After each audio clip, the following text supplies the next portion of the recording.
I'll quickly just go through what this program is about, just to give us an idea, but as we proceed into the program, we'll get to know more about it.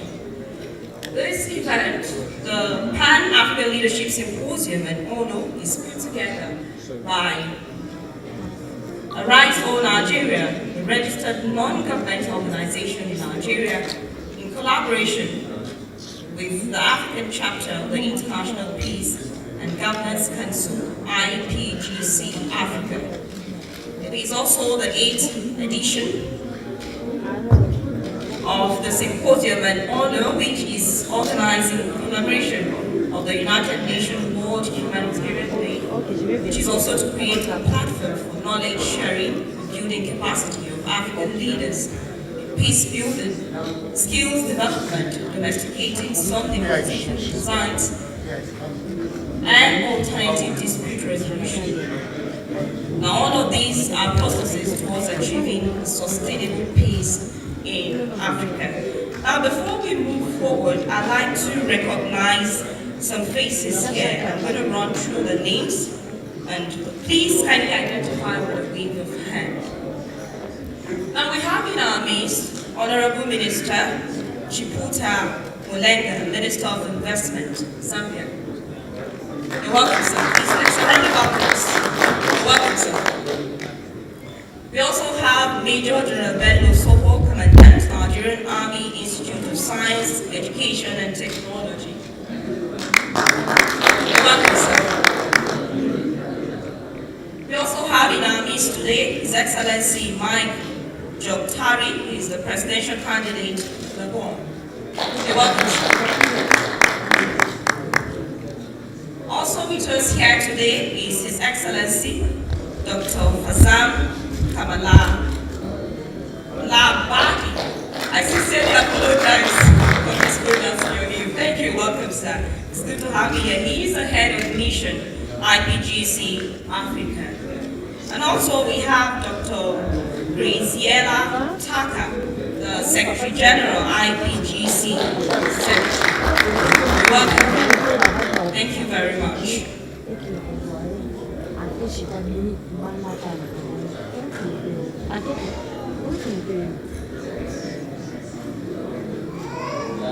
Now, to start the event, to keep the ball rolling, I'd like to invite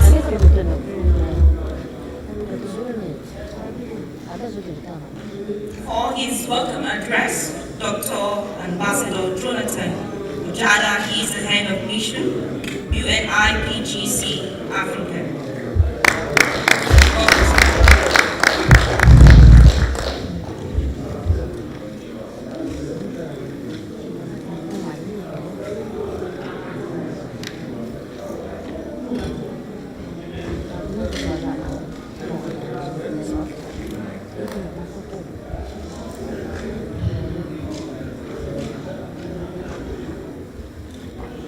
Good afternoon, ladies and gentlemen. Good afternoon to our diplomatic corps members. Good afternoon, gentlemen of the press. All protocols observed. Before I start with my brief speech, I would like to apologize for for the technical shortcoming. We promise you that the rest of the program will be worthwhile of your time. We at IPGC, the International Peace and Governance Council, in collaboration with the Arise All Nigeria Empowerment Initiative, registered in Nigeria, deem it necessary to commemorate and to recognize this remarkable day set aside by the United Nations to honor the World Humanitarian Day. This day aims to celebrate leaders of outstanding value, leaders that are patriotic with high level of integrity, leaders that have demonstrated capacity and also shown a great sense of humanitarian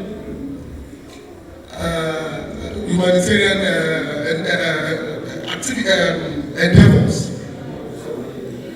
We deem it necessary that we recognize leaders in Africa in celebration of the 8th edition of the Pan-African Leadership Symposium and Honors. Before we proceed, I would like to thank our great leaders all around Africa that we have invited. I would like to celebrate and thank His Excellency, the Honorable Minister of Investment, Trade, Commerce and Investment, Honorable Chiputa Mulenga from Zambia. A round of applause for him, please. When we talk about leaders in Africa, that has demonstrated exceptional capacity with full leadership prowess in their area of endeavor, we cannot overemphasize the level of demonstration that they have exhibited over the years. We have ensured that we reach out to leaders from all around the 54 countries, at least regionally. And we thank God that He has heeded to our call to represent the southern part of Africa, if I'm not mistaken, Zambia. I would also like to thank His Excellency Mike Jokte, out of his busy activities as the presidential candidate in Gabon. He deemed it necessary to honor our invitation, and I will not stop thanking him for being here with us today. A round of applause for him as well. I would also like to thank the head of mission for IPGC Africa, His Excellency Dr. Fazam Kalamabadi, for his dedication and for his zeal towards the growth and development of Africa. In case you must know, Dr. Fazam is a professional diplomat with vast experience in economic diplomacy, economic cooperation, regional integration, and it has been worthwhile that he is appointed by the world president as the head of mission for IPGC Africa.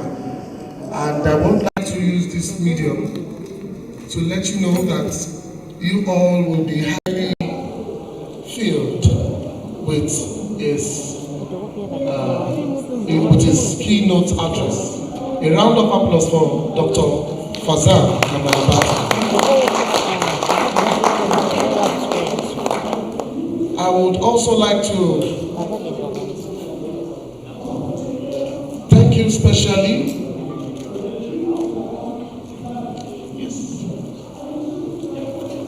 When we talk about peace,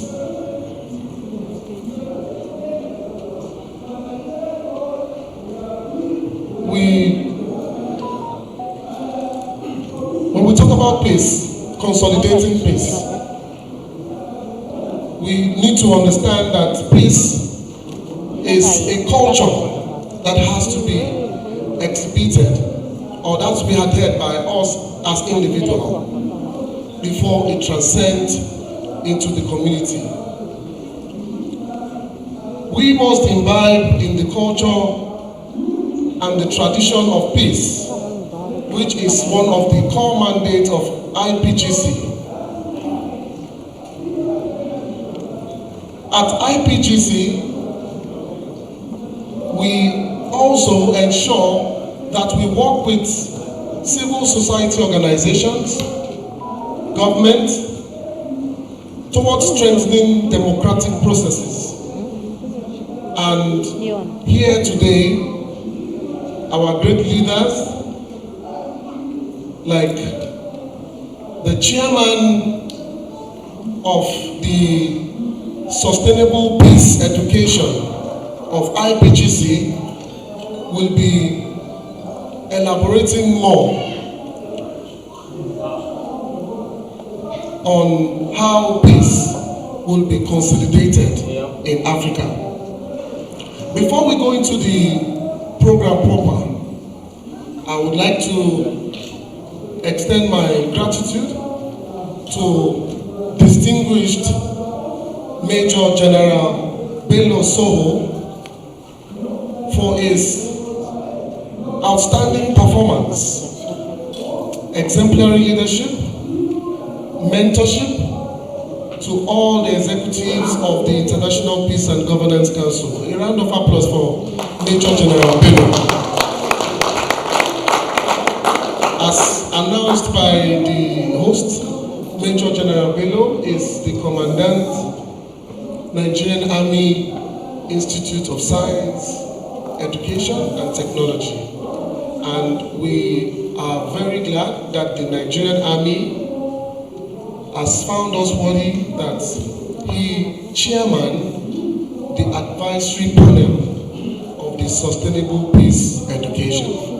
I wouldn't want to bore you with much of, I wouldn't want to bore your time. I would like to step down for the program to start proper. I want to thank you all for coming. I can't mention everybody's name, but as we continue, each and every dignitary seated here will be properly recognized. Thank you for your time, and I want to assure you that we all will leave here fulfilled, blessed, and our orientation will be highly changed as regards consolidating peace in Africa. Not just consolidating peace. As the theme of this event goes, the role of inclusive governance towards achieving sustainable peace in Africa. Sit back, relax, while we enjoy the peace of our panel as they enlighten us on the theme. Thank you so much, and do enjoy the rest of the event.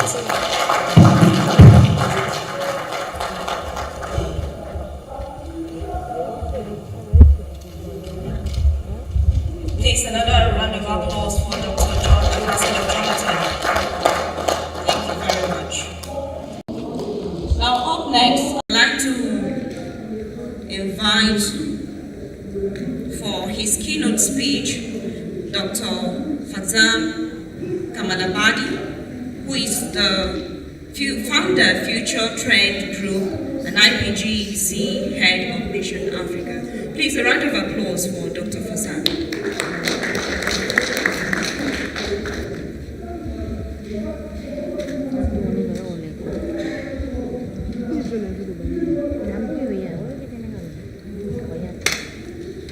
Thank you.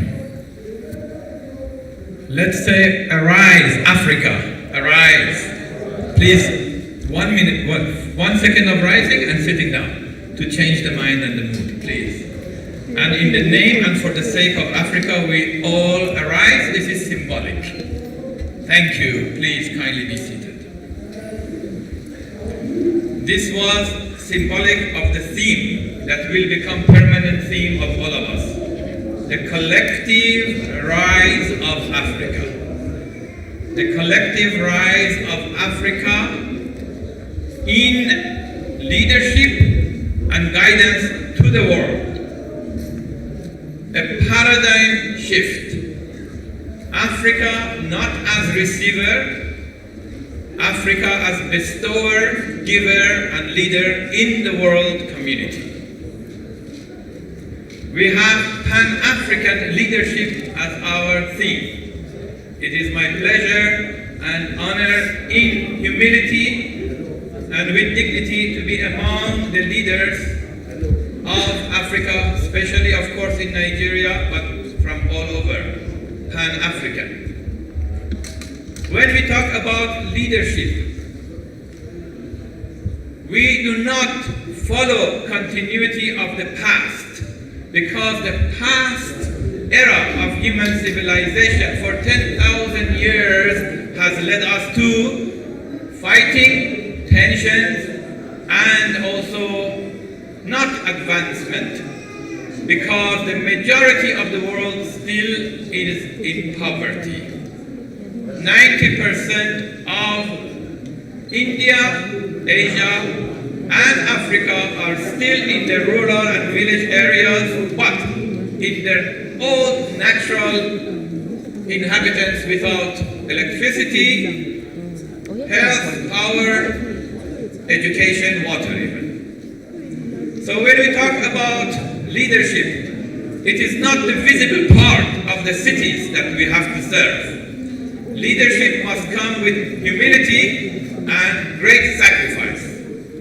The power of a leader is the soft power of the mind, the heart, the soul, and economic leadership and the rise of affluence. Therefore, I created a whole modeling that is called the collective rise of Africa in affluence, wealth creation, and wealth distribution at the same time.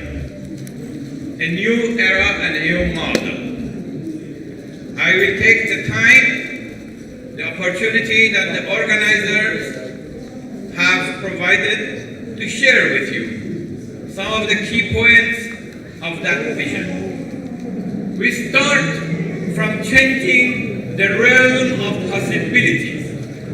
We think that there are surprising possibilities ahead of the continent of Africa, which has 54 nations, 1.4 billion people.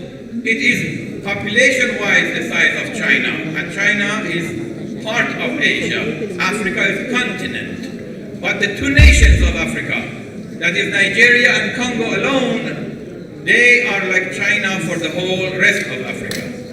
So the rise of this nation and these nations will affect the transformation in the whole of Africa. When we talk about the collective rise, we are talking about the rise in indicative numbers. We are talking about the rise in wealth.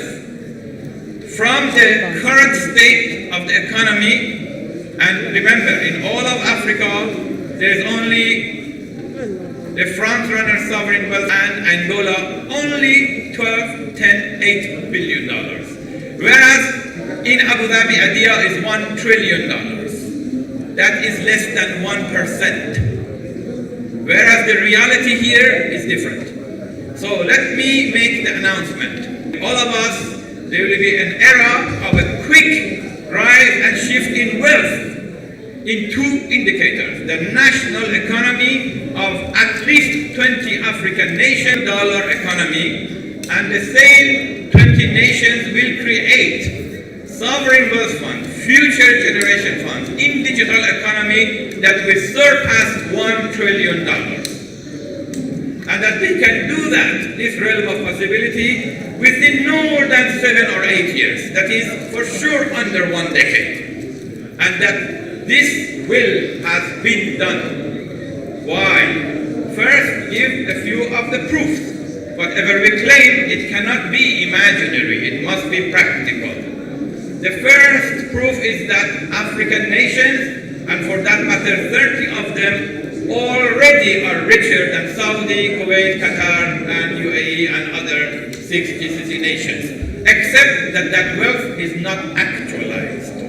It is still potential. Saudi has only oil, no gas. Qatar has only gas, no oil, and they don't have anything else. Here we have oil, gas, gold, diamond, cobalt, other mining. We have forestry, we have agriculture. We have an entire range of wealth that is the human capital that is not yet fully released. I call it an arrow stretched in captivity for 300 to 500 years. Once that arrow is released, it will go far and high and wide before a long range.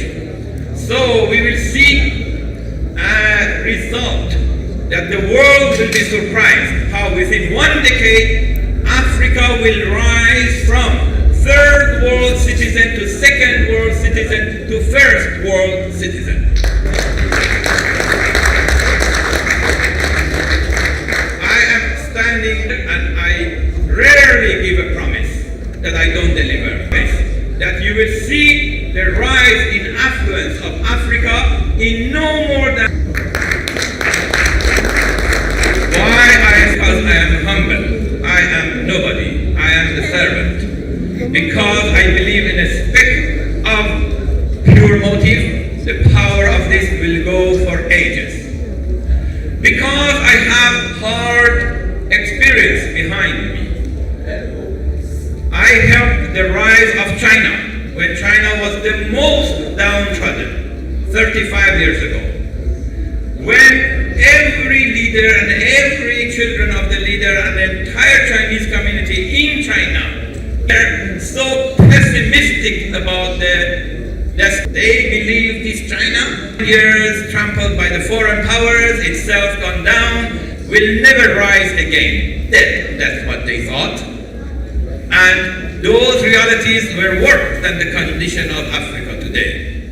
Of course, China was glorious in the past.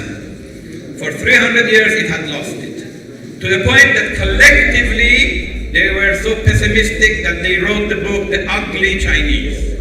And they wrote the television series The River Elegy, that this yellow river, the mother of the Chinese civilization, is ill and it is on the bed of death and will never rise, and no this river that goes across that China will never produce any more modern futuristic society. Well, I went there and I changed that.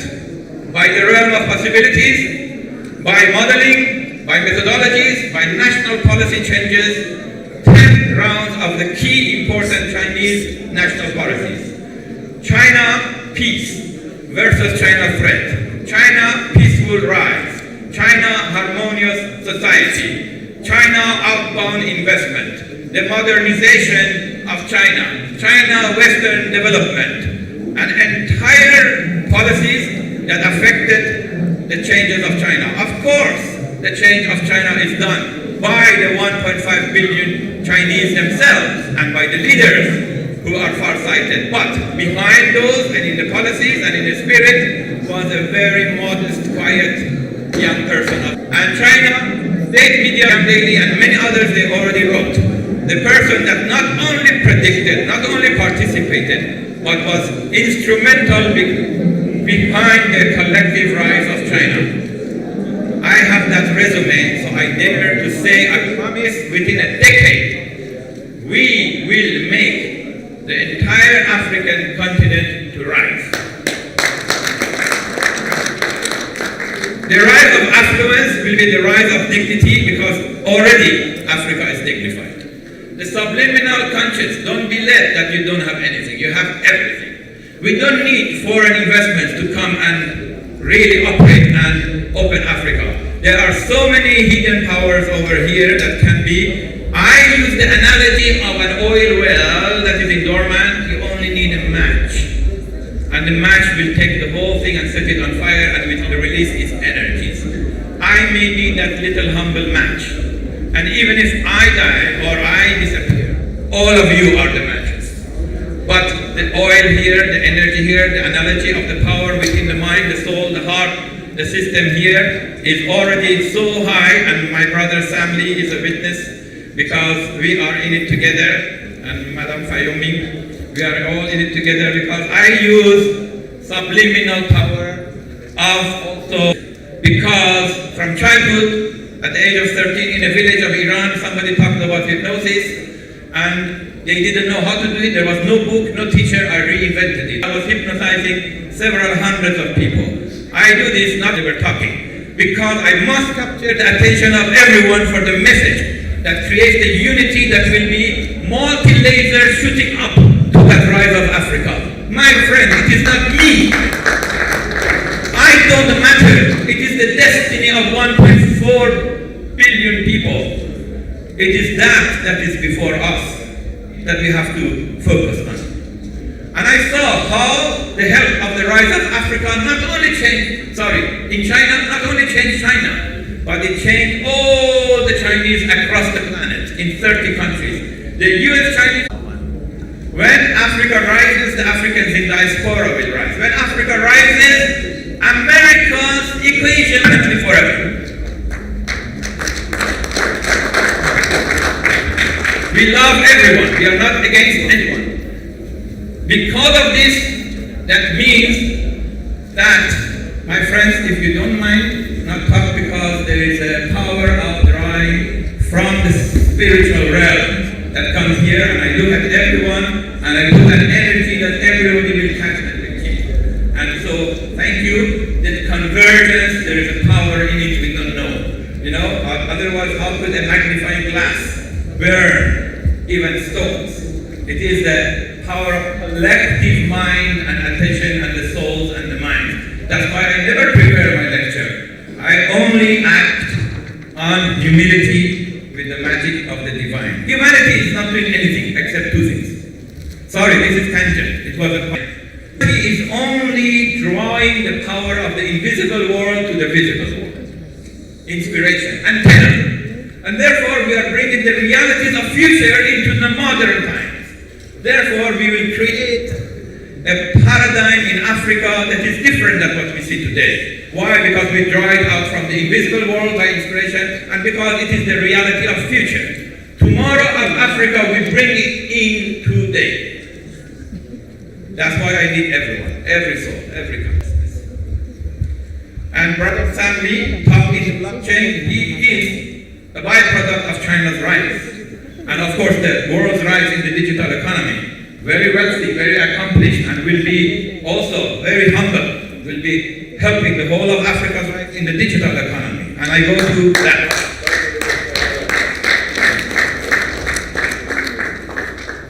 I humble myself before anyone who is a servant of Africa. Why? Because the rise of Africa is not just for Africa. It's the game changer in the destinies of the entire humanity. Because Africa's rise in collective wealth and production and distribution of the wealth equitably and contributing to the world, I see an Africa that will be the source of aid to other underdeveloping nations of that time. That will not be receiver of aid. I saw China. I did the first deals in sovereign debt from America to China with Minister Xiang Fai-chang in 56 Chinese cities. They were receiving aid. Now China Exim Bank and China loan goes outside. All over the world, I saw the change. I was participating in that change. I see it in Africa. First, I work on the realm of possibility so that everybody believes. We are told subliminally. There is a lot of history here. I learned today from the Minister of Rural Development of Congo how much suffering has gone when the whole nation of Congo was in the ownership of one person, a ruler, and they became just the property of one person. The entire nation and the whole region of that area. We have the era of peace, where all the foreign powers will receive benefit from Africa as the source. If you look at the map of the world, Africa is actually in the center, and about 2 million years that we know that the geology divisions that came into the 5 continents. So we don't want to put physically the earth and the continents together. It will be a disaster. But spiritually and mentally we will, and the core of it will be Africa. am not deifying or overemphasizing the importance of Africa. We believe in the unity, in diversity of the nations. How many minutes do I have? And I always tailor my presentation to that. I can present from 2 minutes to 2 full days non-stop. So, and I've done it. Whatever I say is never a claim. Whatever I say, I have done. So, the rise of the wealth of Africa will have layers. The first layer is all the asset ministries need to converge. Oil and gas, mining, agriculture, even environment, forestry, anywhere there is asset converge, I call it converge, merge, integrate, aggregate, multiply, digitalize, and distribute the wealth. 6 layers, and that model will be the model of the future of Africa.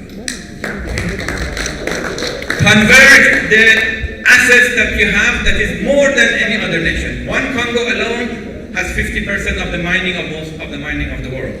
With added to Nigeria, you have the majority of the world mines only in this. So, I explained the proof that how here you have all these assets that is 50 times more wealthy than the Arab states that are now top in the world. Okay? China was the net importer of capital. It has now $5 trillion of surplus cash only. And it had so much cash that it had to buy US government bonds, $3 trillion. We will have Africa buying the US Treasury bonds, buy the trillions of dollars. This is my promise here. And Europe. I'm not against America at all. I love America. I learned everything there. I learned my Chinese there. I learned all the dialects of Chinese there. We will serve America by Africa. The rise of Africa will have all the GCC countries and all Europe and all America and Americas. And when, absolutely, I can say it openly, when the white supremacist extremists realize the power of the rise and the wealth of Africa, still Africa will be in humility and service, they will bow down, naturally. Naturally. We don't need any revolution. We don't need any power. The model of future of African leadership will be not the adversarial bipartisan system. It will be collective consultation process. That's why I helped and led the transition of power in African history, which was with Zimbabwe 2017. As somebody who knew nobody and nothing, but behind the scenes only through one good soul who wanted and talking to the two sides and asking one person to write truth before war, put an amnesty in writing and promise that will not exile or disgrace an outgoing leader. And that's also telling the army that started supporting to go to the streets but with no guns. 0 bullet, no bloodshed transition of power. We will make this, we will have the power to improve the political theater beyond democracy. Democracy has failed the world. What I call the bankruptcy of democracy. We will go well beyond that. I am not a political nor a political side taker, because my love is the collective maturity of humanity. But with Africa and business models, how do we make it rise? I promise that the $1 trillion economy will come because I have a benchmark. I have a benchmark of both the nation of China, but not only that. I have the benchmark of one simple little guy called Vitalik. Ethereum. In 7 years, he created a nearly $1 trillion economy. One small company. How could not the nation of Nigeria create a $1 trillion economy within 5-7 years? Yes. When we see the realm of possibilities, everybody will get excited. I did at least 2,000 lectures throughout China in 1,000 counties and cities. I know all the villages of Africa, even in my bad health. Why? Because I'm humble. Because I need to lead by the dynamic power of example. All of a sudden I'm talking so much big. I am not either in illusion or hallucination or in any self-grandiosity. It's nothing to do with me. I am nobody. It is to do with the destiny of when Africa really truly rises, and so it is. Many of my policies are already affecting Africa's change. And a lot of the youth and future generations, that's why Gratella is here, doctor, because that's their heart and their soul. So I only brought 2 of my 10 million partners, friends, and some of them followers. But I'll bring the rest. Okay? The rise of Africa, what we call it, iceberg. You see the iceberg? 2% is out, maybe 3%, the rest is there. The iceberg will all reveal itself, all the hidden potentials in Africa, whether mind, soul, body, spirit, as well as minerals and resources. So Africa will be the head in the future economy. I'll wrap it up. There is a whole modeling in a document that is called Future Trends Africa Manifesto, published by the Forum Group, where is my friend Rume, if you are here, published by Moral Mundo magazine. You can find it online, and of course Sir Jonathan will present it to you. In that I go in more depth. I'll go into very practical layers of how we converge all the assets into finance, and then we will put it in the digital economy. And I announce, in the whole world, there is no future generation fund, sovereign wealth fund that is in the digital economy. We will create the first one in Africa. That means something like ADIA, or Abu Dhabi Investment Authority, or Kuwait Investment Authority, or Qatar Investment Authority, but in the digital economy. They cannot move from classic finance into the digital finance, but from the beginning, from the minerals, asset-backed securities, as well as asset and backed resources, even one ministry of mining here can create $1 trillion fund, easily, if we convert a few forces together. And that's the goal, and that's what you need.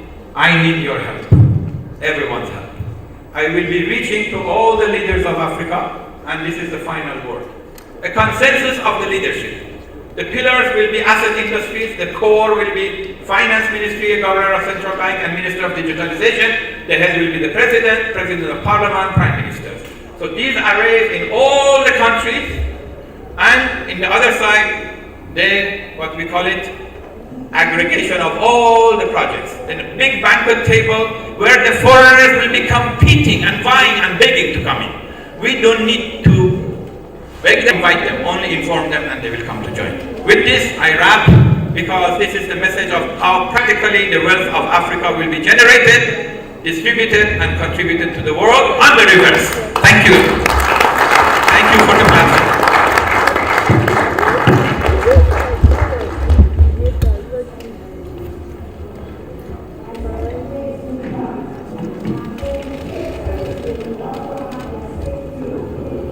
Dr. Fazam has spoken with so much passion and optimism that Africa shall rise again. I am a believer, and if you are a believer just like me, please, let's put another round of applause for Dr. Now, while Dr. Fazam was delivering his lecture, we have some other dignitaries who came in and would like to recognize your presence. I'd like to recognize the presence of Madan Sarajo. He is the acting MD, Jais Bank. Please, wave of hand. Oh, Madan Sarajo, you're welcome, sir. Please, a round of applause for you. You're welcome, sir. Now, at this point, we're going into a panel discussion, and then I'll invite the speakers and the moderator. But before I invite the moderator, let me invite the speakers, the discussants. First, I'd like to invite Hajia Zaliha Yusuf. She is the Special Advisor Political to SSA Disabilities, Office of the President. Please a round of applause for her. You're welcome, ma'am. Next is Dr. Graziella Taki. She is the CEO, Optimization Hub, and IPGC Secretary General. Australia. Round of applause for her, please.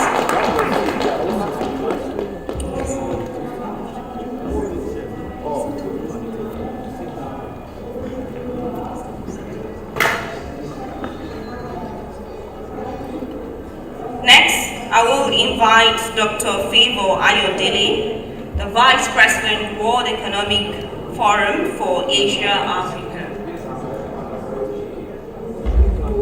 Dr. Favor Ayodele. Is Dr. Ayodele in the house? Okay. Well, let me now invite. Oh, Dr. Ayodele, okay, thank you very much, you're welcome. A round of applause, please. I'll now invite the moderator, Fayemi Olayinka, the Chairman, Foreign Investment Network, UK.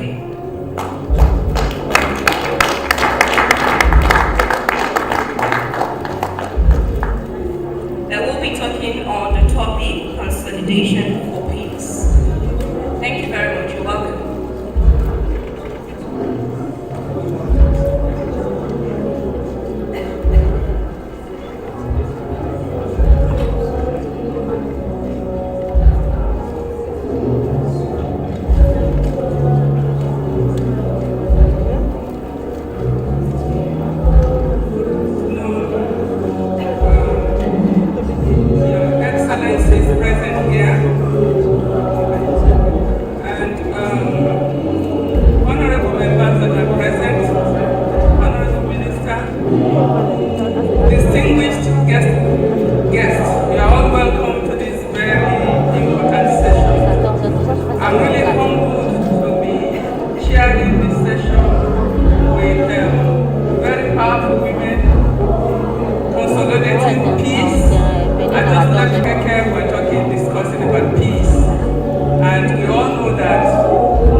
We just mentioned about it just before that have shared your experience.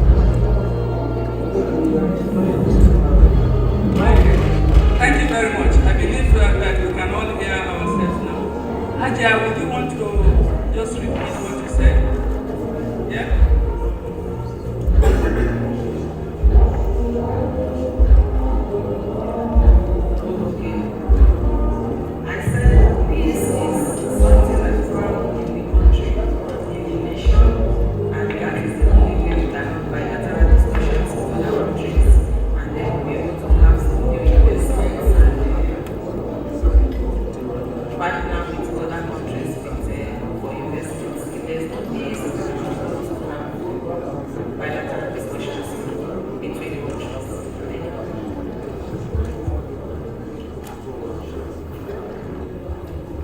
Thank you very much. Thank you very much, Ajay. Thank you very much. We all share the same opinion, which is a fact actually, that without peace, nothing is going to happen. I know by your position being an advisor to Mr. President, you have actually seen this in action yourself. Thank you for your contribution. Professor, would you like to share with us your experience in this, and if there's anything you want to? Thank you so much, Your Excellencies and distinguished invited participants. Moderator, if you can permit me, I would like to share a brief experience I had when I visited Nigeria 21 years ago. It was then I was requested to pick visas for my group traveling for a training program in Israel. I was directed to go to Cote d'Ivoire, which I did. Unfortunately, I was informed that Ghana could only be assisted through Nigeria. So I had to prepare and come to Nigeria. So I flew on the Ghana Airways on a Sunday in the morning. I arrived at Murtala International Airport, Lagos. So I decided to fellowship with the church just to familiarize myself with my people. After the church services, I was told the embassy was situated at Victoria Island. So I took a taxi. I was helped to get a hotel around the Victoria Island. I arrived at the hotel. Unfortunately, I was not used to this unfamiliar terrain of power shortages. So the hotel didn't have power. I asked, and then I was told NEPA. I said, what's NEPA? Then I got information there was Nigerian power or something like that. That night they had to power using generator. My fan could not work. Book, book, book, book, book, book, book. I had to endure it till the next morning. I did. I got up very early, got myself ready to the embassy in Victoria Island. Unfortunately, I was told visa services were only available on Thursdays, and I actually did 2 days booking. So I had to come back to the hotel, stay for 2 days and 4 days. In fact, when I arrived at the hotel, the man who approached me, then he said, Mr. Ayi, are you the one from Ghana? I said, yes.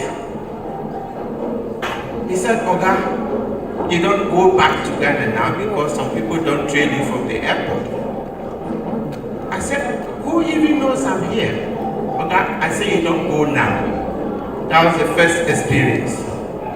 Now the worst to happen was on my way to the airport. I was sitting at the back of the taxi because I could not stay for 4 days.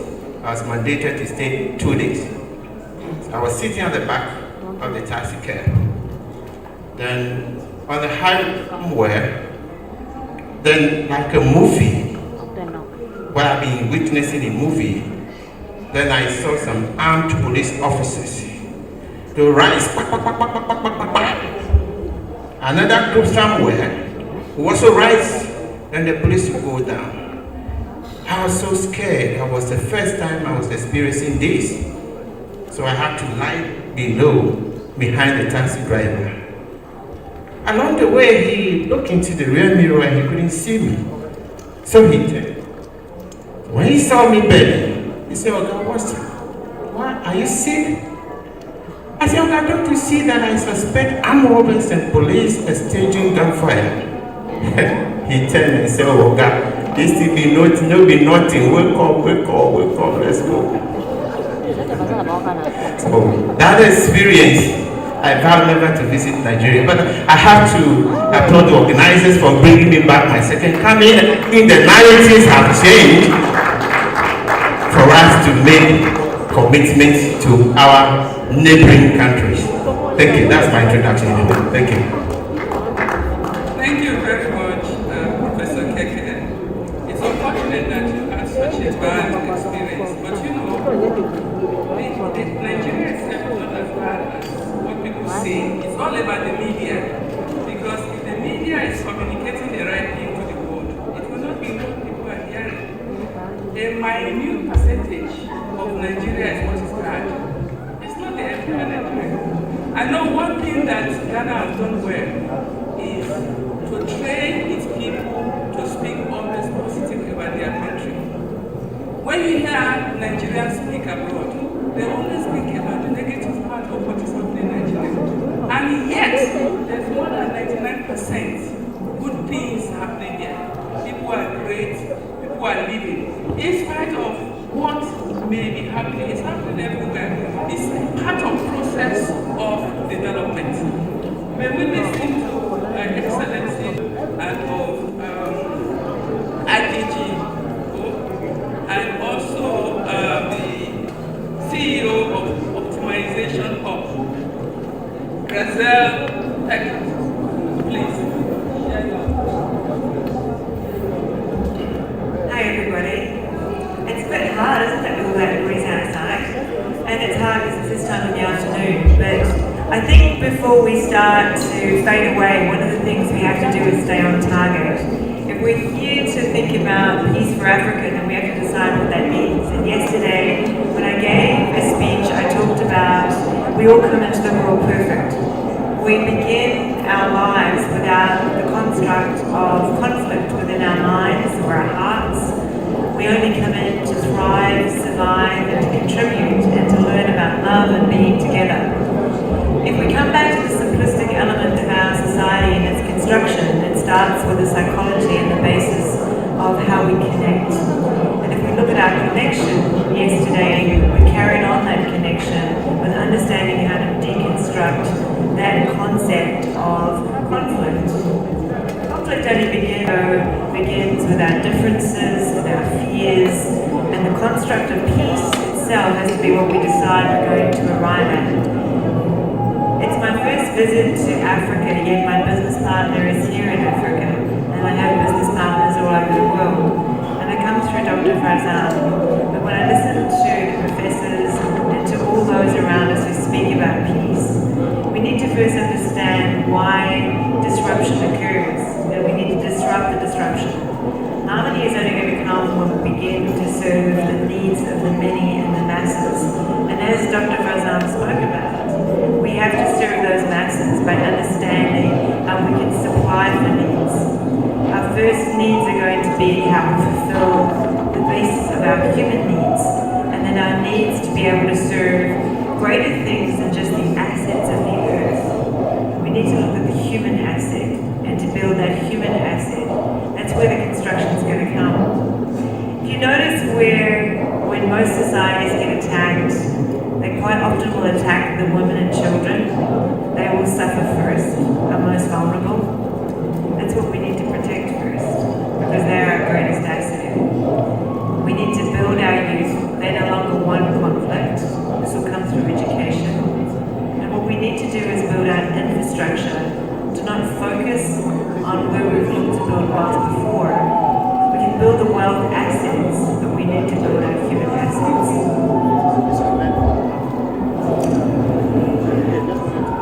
Thank you very much for making it clear that without education, right?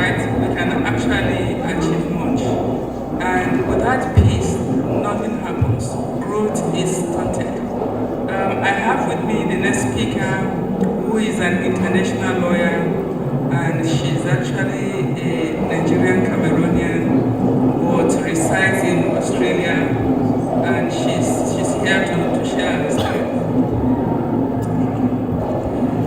Good afternoon, everyone. Frances Mactalgon. I'm a Nigerian Cameroonian.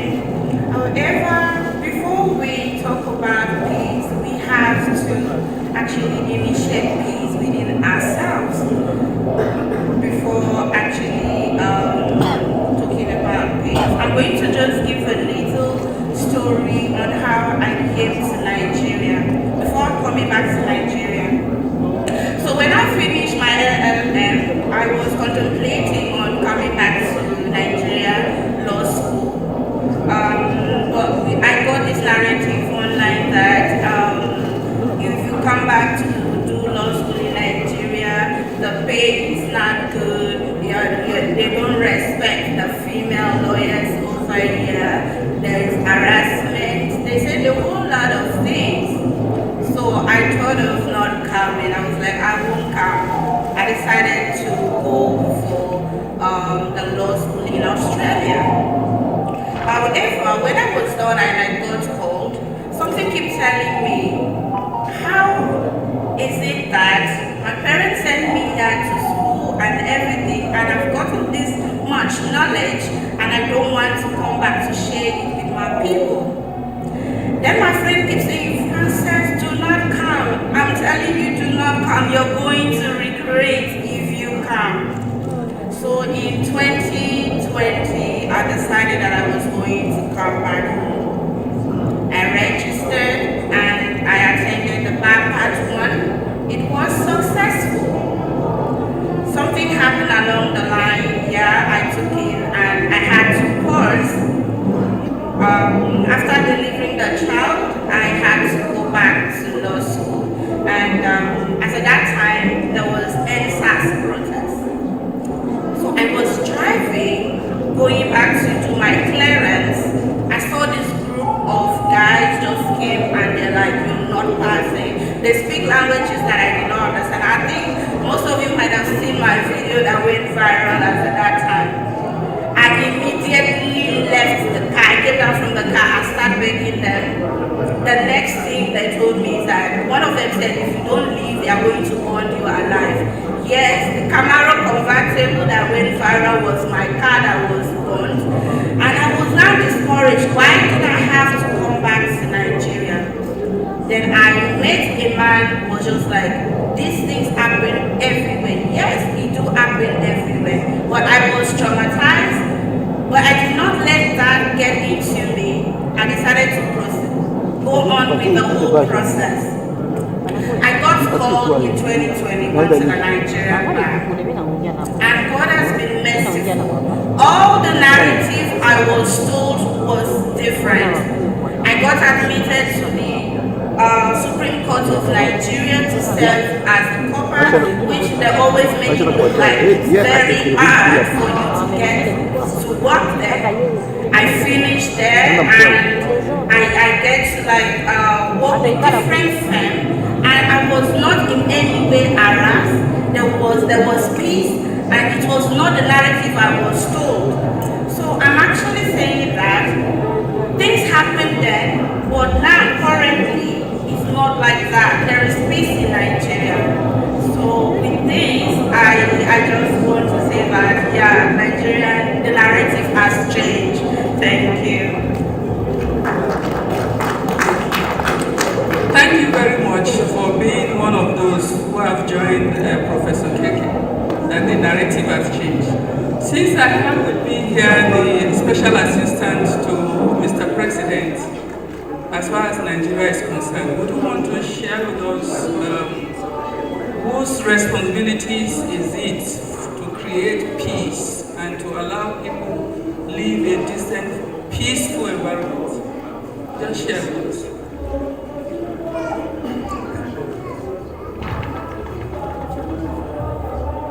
First of all, point of correction, my appointment is special advisor to the senior special assistant to the president on disability.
think you have spoken very rightly, because the peace actually begins from the home.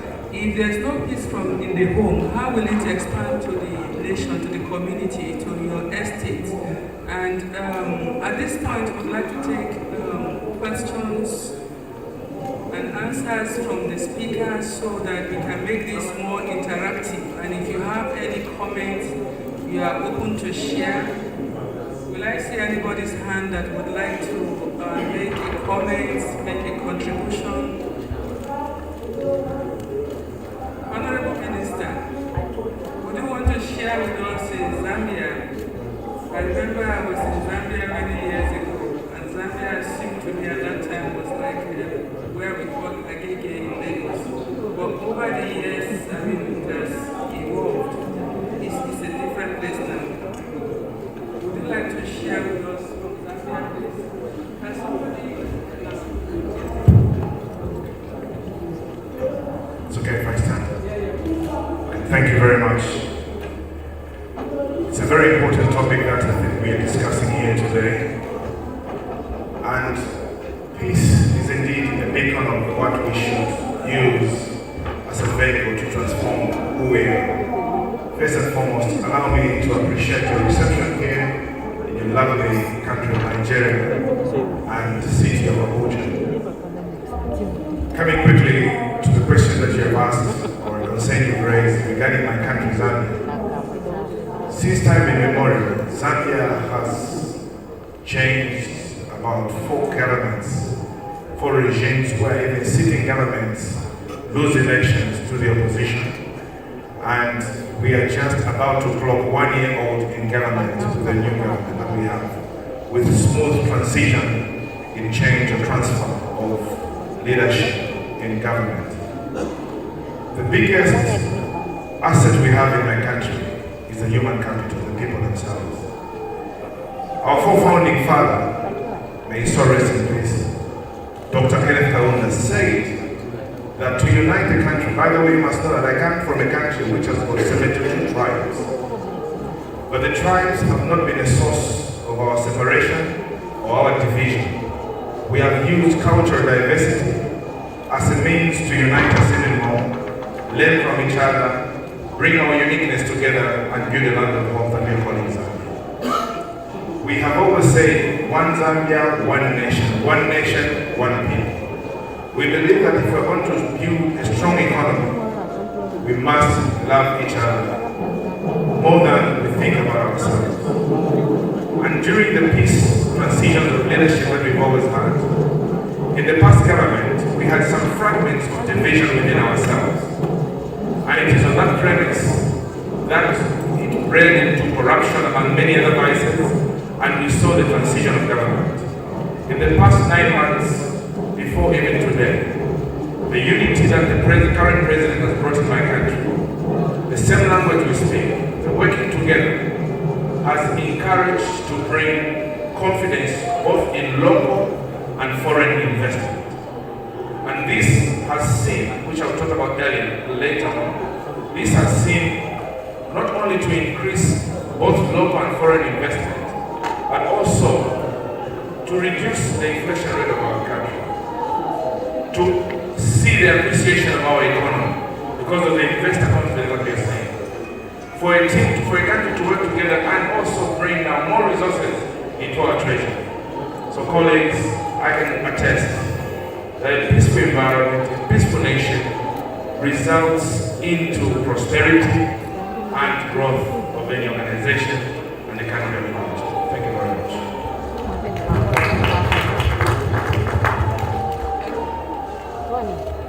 Thank you very much, Honorable Minister of Trade and Investment from Zambia, for your contribution. And we have seen, just like many other African countries, migrate from uncertainty situation to certainty.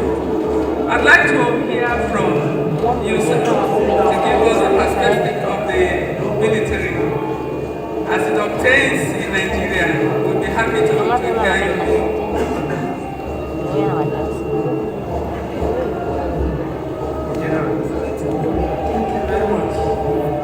Well, Your Excellencies, distinguished ladies and gentlemen,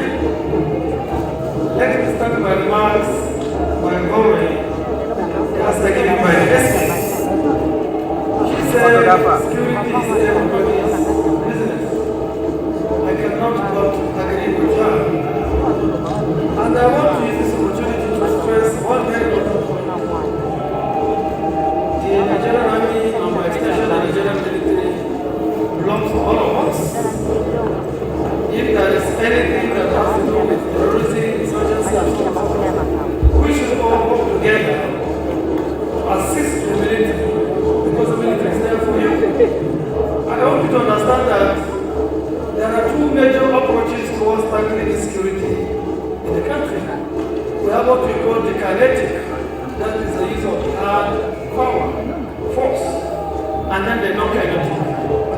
The non-kinetic, that is where you, the civilians on the other side of the world, need to come in. Giving information, intelligence, assisting, and then working together to ensure that we change or win the heart and mind of those other advances we're dealing with. So I use this opportunity to urge you to continue to cooperate with the military to ensure that yes, we bring to the issue of this insecurity we have. Yes, there's no doubt we have it, but we're doing a lot towards tackling the existing security challenges. Thank you.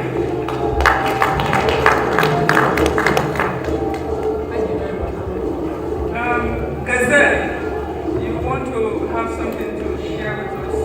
Gazelle? I was going to say before, one of the most important elements was brought up by our Honourable Minister. And I think I said to him yesterday, his quiet leadership is something that's a real joy to listen to.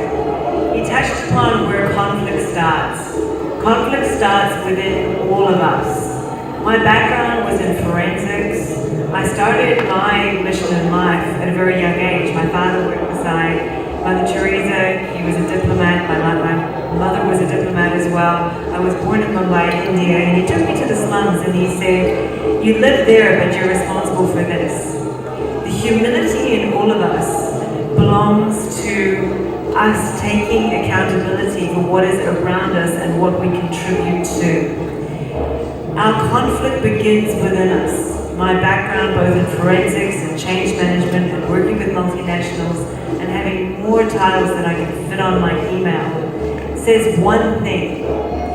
Mental health is where it begins. Our minds, our internal conflict creates our external conflict. We must always begin within ourselves. So as our Honourable Minister has said, we have to begin with the calm.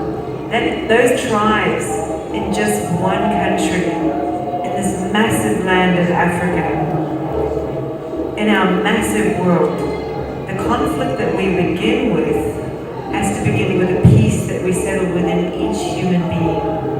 Each human being has a right to a life that's not conflicted, has a right of a sense of belonging and diversity and inclusion, has a right to the capability and the action that comes from when we embrace each other through equity, a principle where we all start from the same place. And once we all start from the same place, and we look at each other without judgment, you look at me, you don't see a color, you don't see what I look like, you hear my heart, you hear what I bring, then we begin with no conflict. Conflict is a sense of embracing understanding and an openness to learning. When we see, when we learn, like Dr. Farzan has said, we can't judge or demonstrate or tell. It's not a tell and sell principle. We have to first start with understanding each other. That's where it begins. That's why I fight so hard for our infrastructure, our youth, our populations, our young people. Our leadership needs to begin to learn to listen first, to demonstrate stability and safety, to demonstrate keeping its promises, and also to reduce conflict by plowing into what will build our safety. First, we have our needs for our own life and living. Second, we must provide safety emotionally and physically. And we do this by reassuring how we work together. So I challenge all of you in here. I challenge you to really listen. I challenge you to really act. I challenge you to take on your country by every action, every day, to go out there and to bring peace through looking into each other's eyes and to demonstrate that through your actions. I want to see what peace looks like. And you can show us what peace looks like. It starts every day. Thank you, President, very much for opening the light that it's all equals. And if we start to learn that there's no difference in the culture that we see and in the languages that we speak, then it allows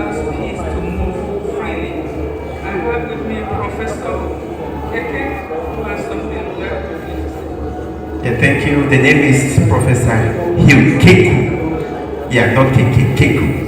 Yeah, thank you once again. I think peace is an equilibrium to economic freedom, financial freedom, both within the academia, within industry, within nations.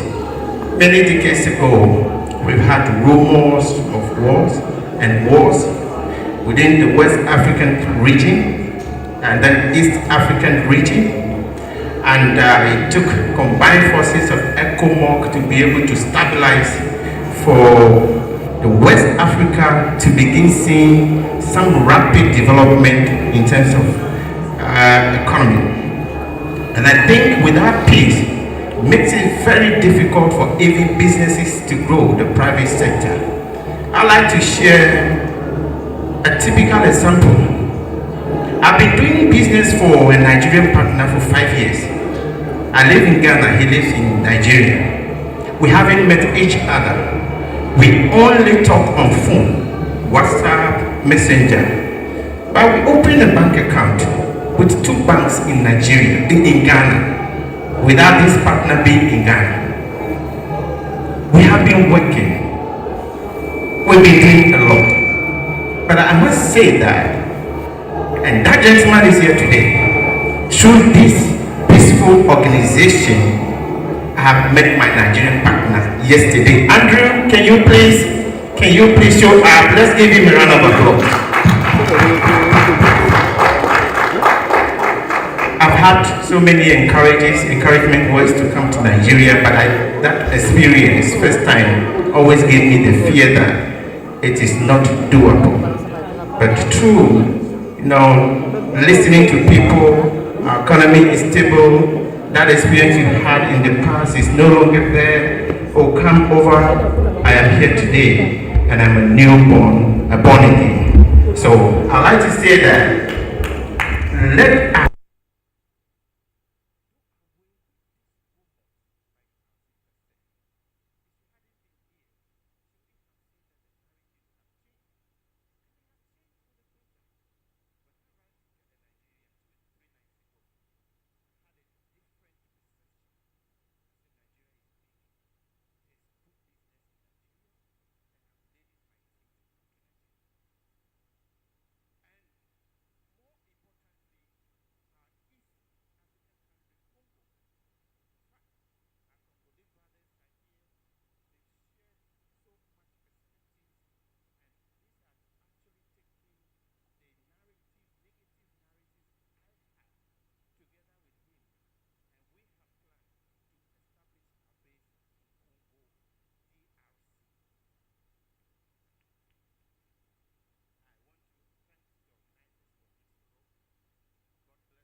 Thank you very much. So without wasting much of our time, we'll just go straight into the second session of the discussion. This time around, we are looking at the ministerial panel discussion, and the topic is governance for peace. How inclusive governance promotes peace, investment, and economic stability. So we're going to take just 15 minutes of your time for that section. So quickly, I'll call up the speakers now. We have Honorable Chipoko Olenga. He's the Minister of Commerce, Trade and Industry, Zambia. You're welcome, sir. We also have Rukota Masuko, the Minister of State, Minister of Rural Development, Democratic Republic of Congo. We have Rukota in the house.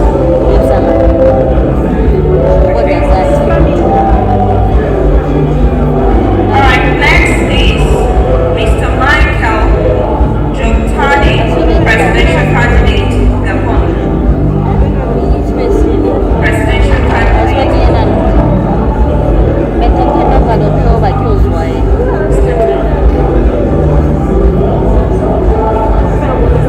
A ministre des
Good afternoon, ladies and gentlemen. Allow me, first and foremost, to send my utmost gratitude to His Excellency, the President of Nigeria, for allowing us to meet in this manner, and his amazing hospitality for hosting myself, my delegation from Zambia, and many others.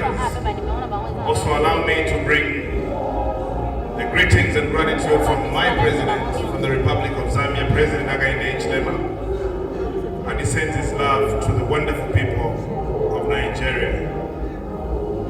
Ladies and gentlemen, please allow me to send my gratitudes to His Excellency Ambassador Jonathan Ojada, the head of mission for the UNIPGC Africa. And please, other United Nations representatives that are here today.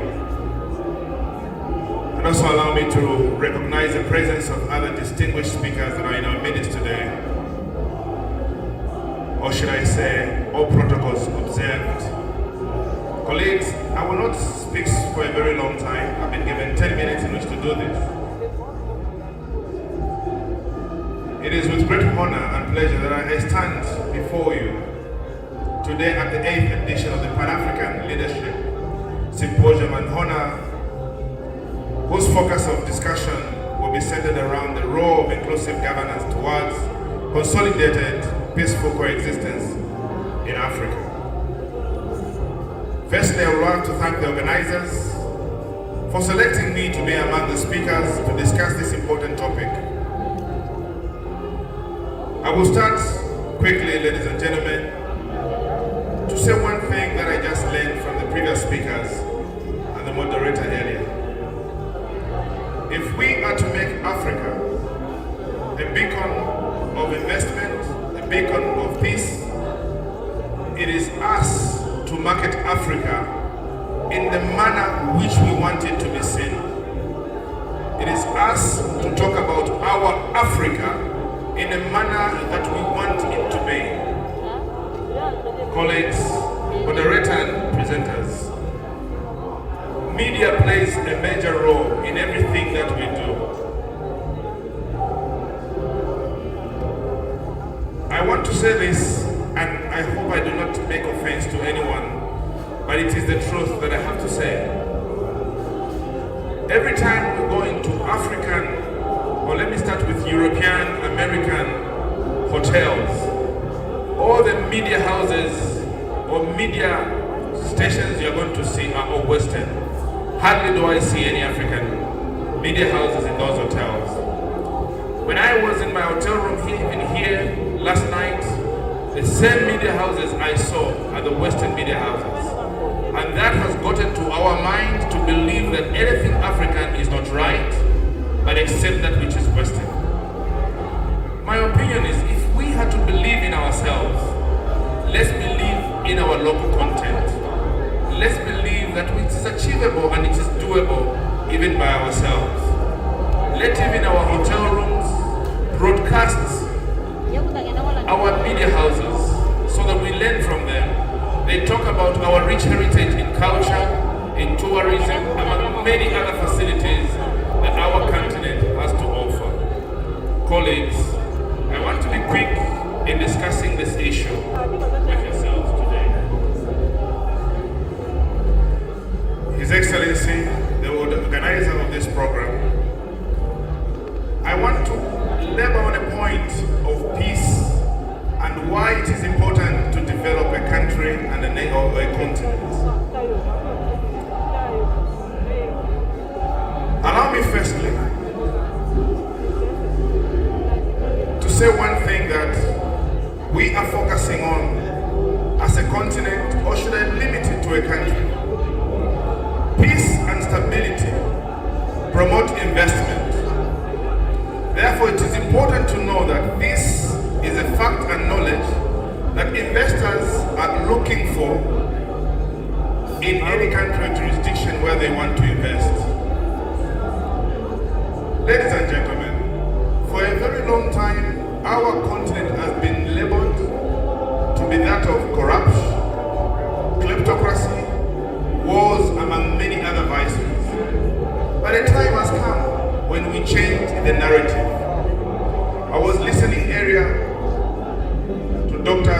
Fazad when he was talking about passionately how Africa should rise from the ashes and be the leader of the prosperity ahead of us. A time has come when we united and formed a pact. Prior to our political independence, Africans worked hard together, formed political pacts against our colonial masters. But we have gone past that stage now. It's time now we formed economic pacts as a region. It's time we overcame knowing who a big brother is or a small brother in the region we call Africa. Colleagues, a time has come when we began to speak one language. His Excellency the President of the Republic of Zambia, my president, has made it so clear to us that if we have to transform our country from perpetual poverty, we need to work together as a Zambian people. And to work together, we need to give value addition to our mineral resources, to our raw materials. But most importantly, for this to be achieved, it can only be achieved by a united people. So this cannot only happen in my country, in Zambia. It must happen through the region of Africa. So the simple message I have for all of us is, let Africa arise, let's believe in ourselves, let's work together. And we cannot do this alone. Indeed, we need in the other regions to come and work with us.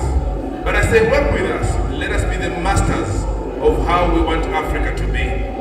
Let's attract that investment to set up in our countries.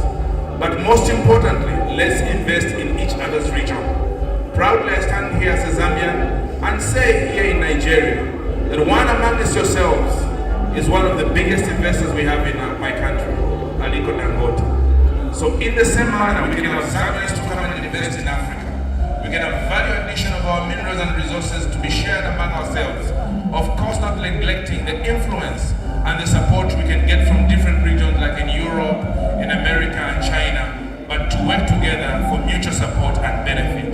But this cannot be done at the expense of democracy, peace and stability in Africa. In conclusion, allow me to say the words that I've borrowed from my president, Hakainde Hichilema, where he says, instability in one region is potential instability everywhere else. Leaders, I urge you to take this message everywhere you go. The potential instability we are hearing in Africa, we need to go in and stop it before it starts. Look at the war in Europe. In Nigeria and Zambia, we are not at war, but it's affecting us, how we live. If we stopped it before it started, we could not see the high prices in oil, among many other things. So colleagues, to see a prosperous Africa, let us be tolerant with each other, from an individual point of view to a community point of view. Let us work together and be prosperous together. And lastly, let us speak positive about each other's country. Let us bring more of the positives than the negatives that divide us. Africa, Zambia, Nigeria has got more good than the negative that we can talk about to the media. May we be our own ambassadors and the agents of change for Africa that we hope to see. Thank you. God bless Africa.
I am Mike Jobtain, and I am a presidential candidate for the next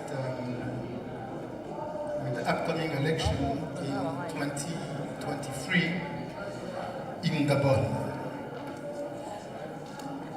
I am to speak on the role of inclusive governance in peaceful coexistence in Africa. Your Excellencies, ladies and gentlemen, distinguished guests, good afternoon. It is a great privilege for me to stand here before you on the occasion of the 8th edition of the Pan-African Leadership and Honor Symposium, Palesh, Abuja 2022. I feel even more honored to share on the role of inclusive governance in coexistence in Africa with the eminent personalities taking part in this remarkable event. Before I get to the heart of the matter, allow me to introduce myself to you. My name is Mike Jobtain, and I am from Gabon.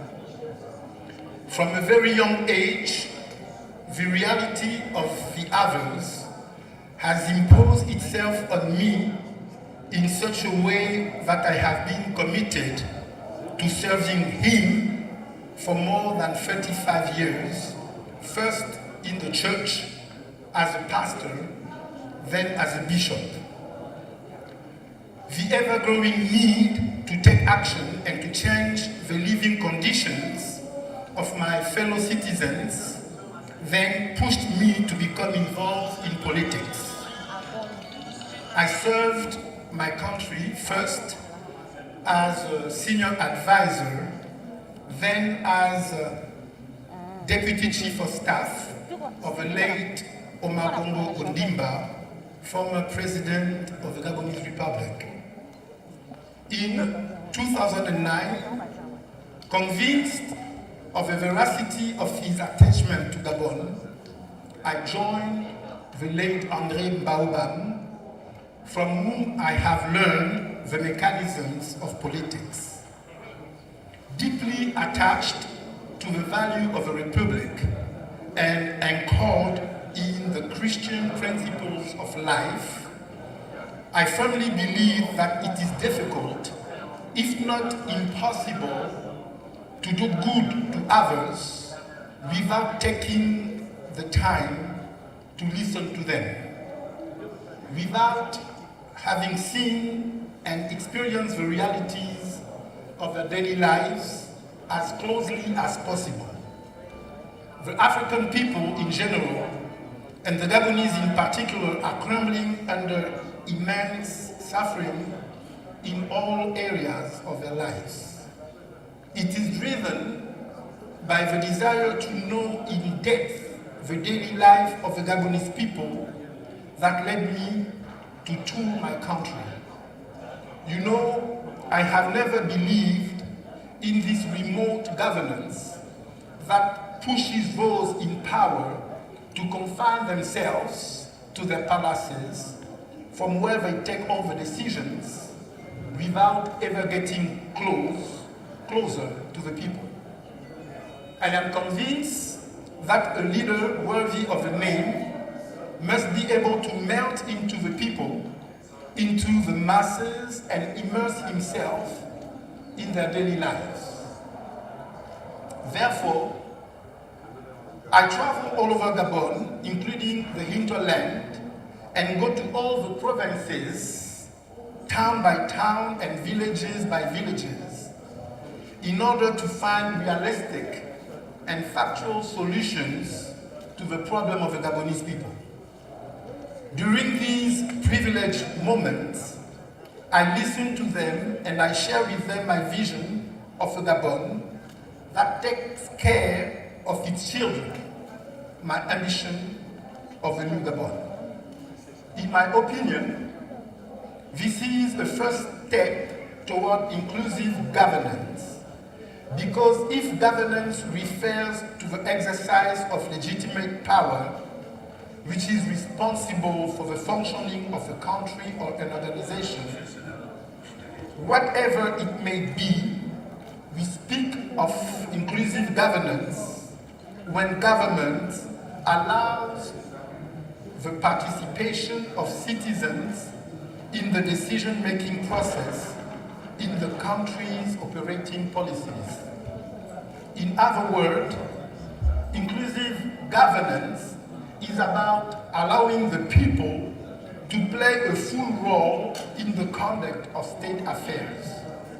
I consider it to be, in reality, power of the people, by the people, for the people. This is democracy. As Jerry Rawlings says, democracy does not mean merely guaranteeing abstract freedom on paper. It means, above all, being able to feed, clothe, and house oneself. All those things without which life is not worth living. It is time for us to restructure this society in a truly democratic and meaningful way to ensure the engagement and active participation of the people in the decision-making process. I would like to highlight a few phrases that I think are very important here. They are legitimate power and citizen participation. Since I have the responsibility of speaking before former presidents and current head of states, I would like to communicate my understanding and say that power is legitimate when it is exercised in accordance with the rules established by the supreme law, the Constitution. Citizen participation, on the other hand, refers to voluntary citizen engagement in government decision making. Inclusive government will then be a mode of management in which the people take an active part in the decisions, decrees, laws, and other legislative and executive texts taken and voted by the state institutions through referendums and the pure and simple application of the sacrosanct principles of democracy. Today, however, our African governments seem to have lost sight of the notion of community and living together. To be more concrete, I'm going to talk about my country, Gabon, where laws have been passed that are totally at odds with the principles of life, the habits and costumes of the people, including one that is particularly controversial, the decriminalization of homosexuality. Indeed, having not been consulted and feeling dishonored, even violated, the Gabonese people denounced this text, rejecting it with the utmost energy by demonstrations in the streets. In a context where inclusive governance is a preferred mode of management, the Gabonese government should have allowed a debate on the issue and consulted the people through a referendum, thus giving them the opportunity to make their opinion known before proceeding to vote on this law, which is considered iniquitous. Inclusive governance is the best way to invite the people to the decision-making table and give them the opportunity to make their needs, views, and vision heard. It is an opportunity for minorities, the disenfranchised, and the voiceless to have a say in politics that directly affect them and their lives. Indeed, who better than a person with a mobility impairment to find solutions to the problems inherent in living with a disability? Who, better than a woman, knows the difficulties of being a woman? Who, better than a young person, knows the hazards of a younger generation and can provide solutions? Inclusive government is a sharp way of finding solutions to equally sharp problems all together in community. It allows a perfect alignment between the reality of the people and the policies put in place to change it positively and improve the lives of citizens through practical actions. It is a pathway to policies that provide effective and sustainable solutions for the country's economic growth, as well as its political and social development.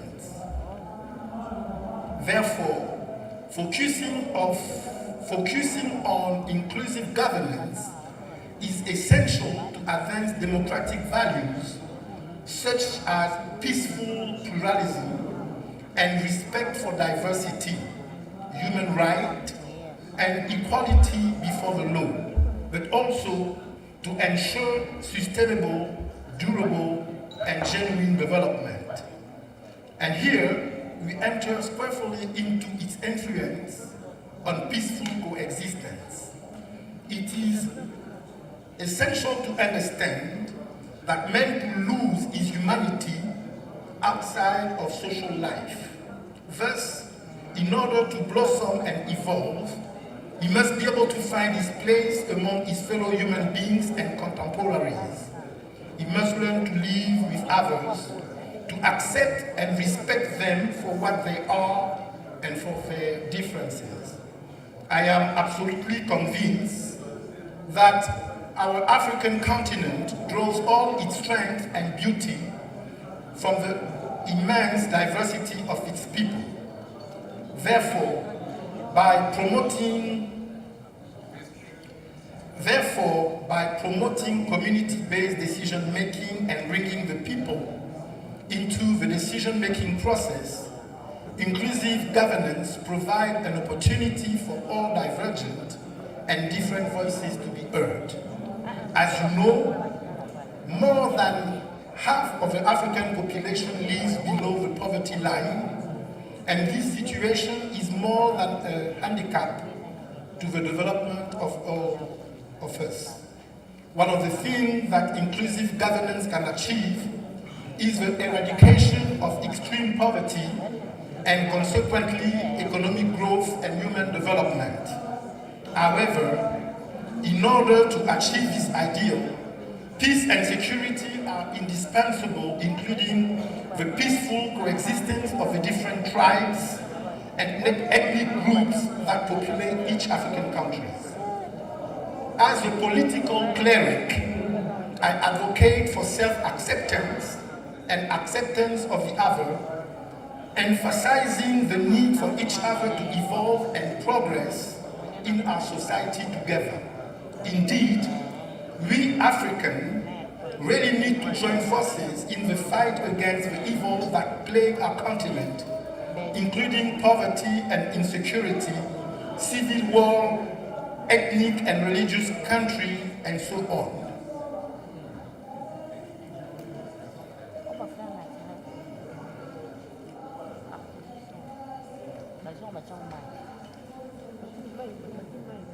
Allow me to analyze these conflicts.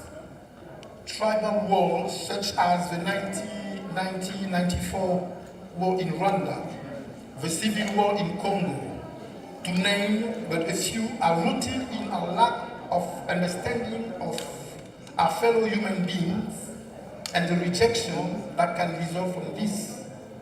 And the inability of our government to resolve this crisis stem not from the absence of solutions, but rather from the neglect of those stemming from our ancestral habits and customs, which I consider to be the first stammering of our inclusive governance.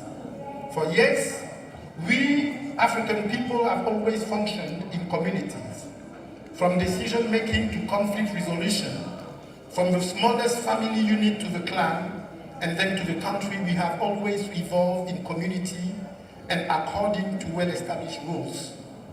The arrival of the colonizers made us lose sight of these values, which have nevertheless proved their worth. For example, with regard to the civil war in Rwanda, the story goes that on the arrival, the Germans and the Belgian colonizers found a society that did not correspond to European criteria and decided to classify the population according to characteristics such as their activities or their physical appearance. They were particularly impressed by the Rwanda Tutsi monarchy and equated the Tutsi in general with a royal court and a superior race. The colonizer described the Tutsi as taller, better looking, and more capable of leadership. The colonial administration therefore relied on the Tutsi to the detriment of the Mwami of the Hutu clans. The old distinctions between Hutu and Tutsi was exacerbated as Hutus were considered inferior in colonial society.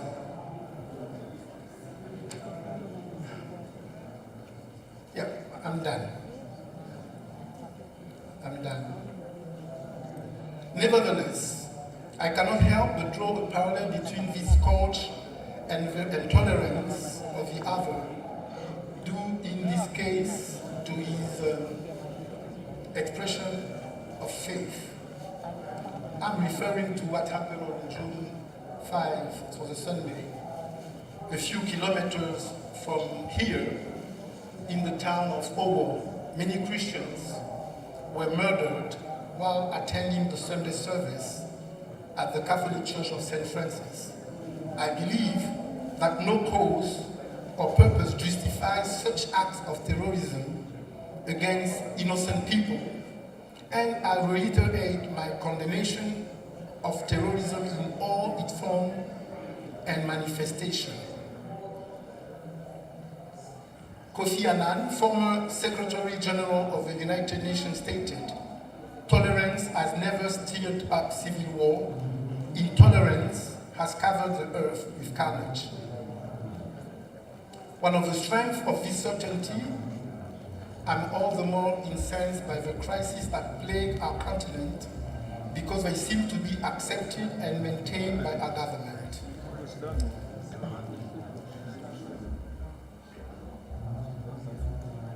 To conclude, since I have gone much away of my time, to conclude my remarks, I would like to borrow this assertion from Gandhi and illustrate the crucial nature of inclusive government in that it really allows us to see the truth from as many different angles as there are individuals, in complete cohesion and collegiality.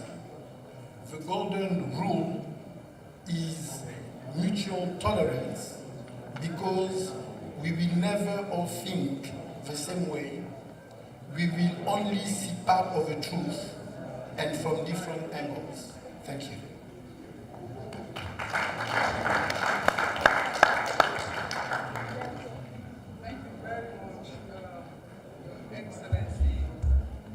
Thank you very much, Your Excellency, Presidential Candidate for Republic of Gabon, Mr. Mike Jackton. It doesn't take a genius to know that we are very fully prepared to take over the administration of the country. And of course, you have shown that even though Rwanda is moving fast, but when you get there, you will show Africa how to do it. Thank you very much for an excellent presentation. Can we please have His Excellency Robota Masumbuko to the table, please? Honorable Minister of State, Minister of Rural Development from DRC.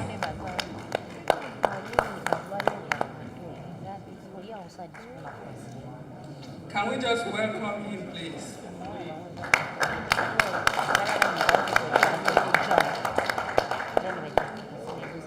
We are going to be hearing from the view of DRC. We all know the history of DRC and how they have evolved.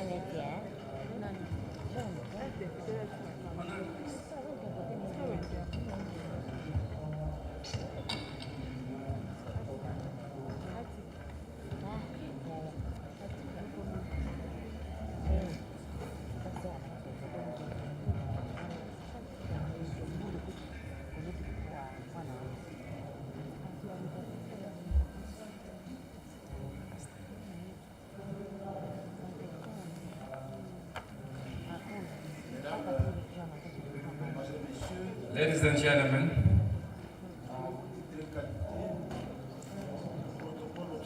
our protocol observed.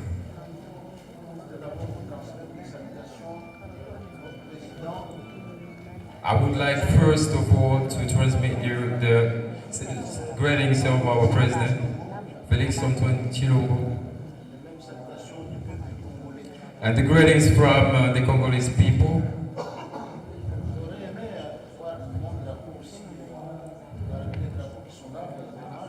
I would like to see my flag amongst the flags that are there. Unfortunately, I can't see it.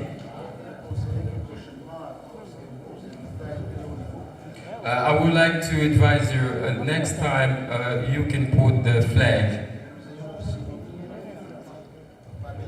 We would like our flag to wave amongst others. It's a big honor and privilege for me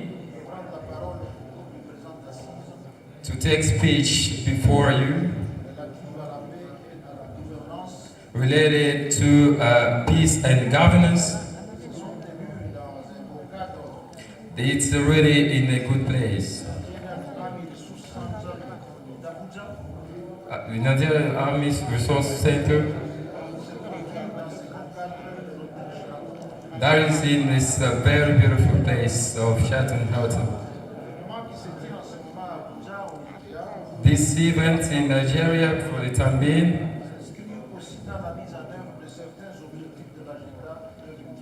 it's really described in the Agenda 2013 in the Sustainable Development of the United Nations. In this Agenda 2063, in its initiative to put guns down. It's also an opportunity to renew our commitments based on peace and the peace of communities in Africa, product of different complex dynamics,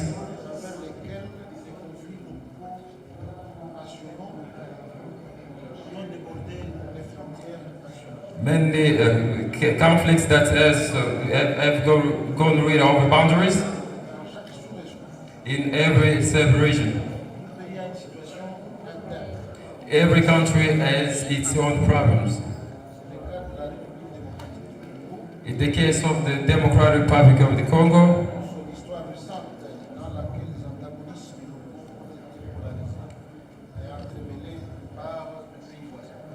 in the recent history of situation of DRC, dear participants, we want Africa to be emergent. The Africa to which we devote really our efforts should be really a Pacific Africa. The human life should be respected. They should really represent or respect the African values. In Abuja, we would like to learn how to build peace. on the socio-cultural foundations. I take this privilege to thank Ambassador Dr. Jonathan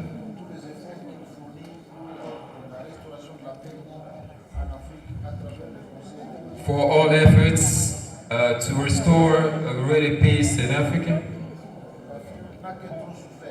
Africa suffers too much, and it keeps suffering from violences.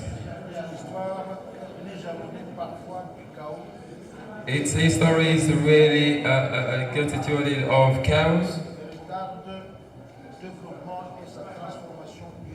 and that really stores its transformation and development. The resolution of conflict in Africa requires really managers, politicians, and community rulers. They have to have the mastery in the identity of their origins to manage well the conflicts or to solve them. So that they can really know how to exploit peace sustainably. That justifies, according to me,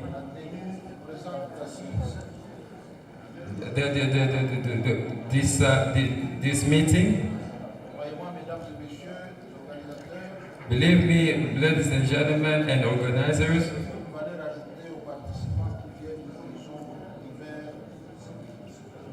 this is really a value for people coming from elsewhere and from all around the world. My speech is really composed of two parts. The notion of conflict, their causes, les conséquences qui en résultent et les actions possibles de leur prévention. The consequences that really come from that. L'expérience de la République démocratique du Congo dans la gestion de conflits. The experience of the Democratic Republic of Congo in terms of conflicts. Approche et perspective de la consolidation de la paix. Approach and perspective are in the consolidation of peace.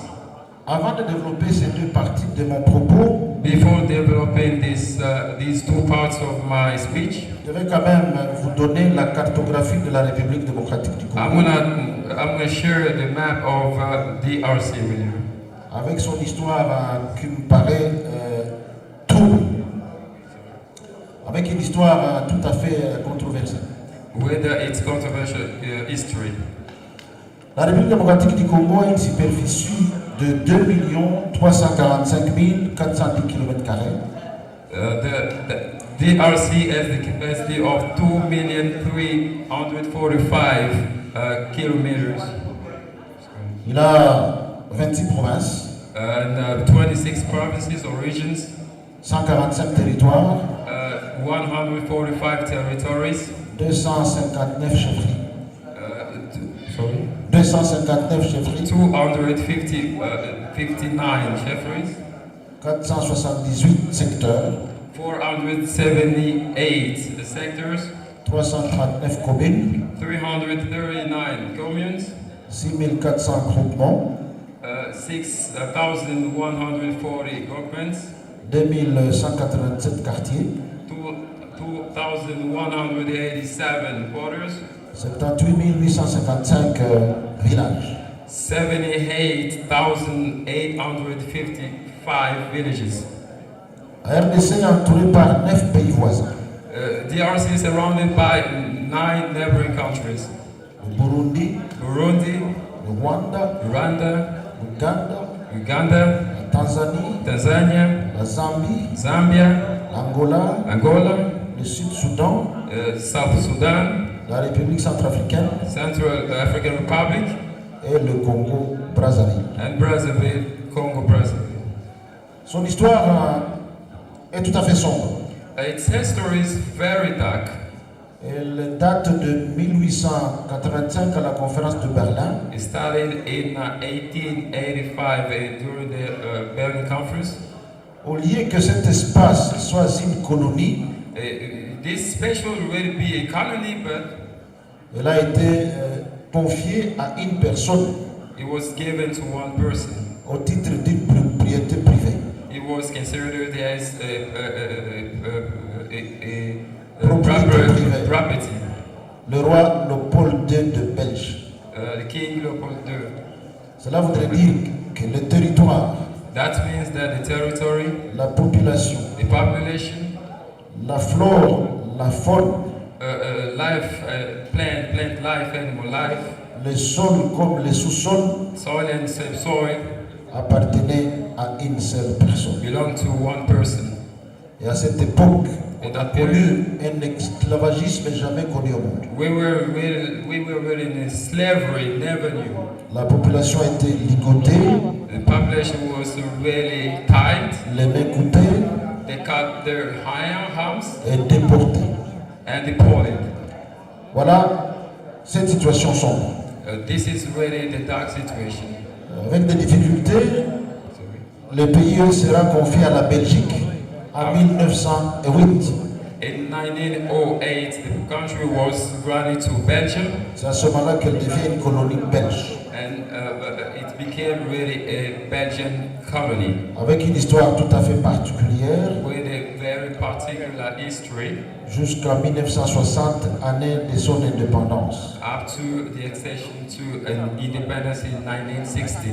Une année après, 1 year after, le Premier ministre Lumumba Patrice Emery, the Prime Minister Patrice Lumumba il sera assassiné.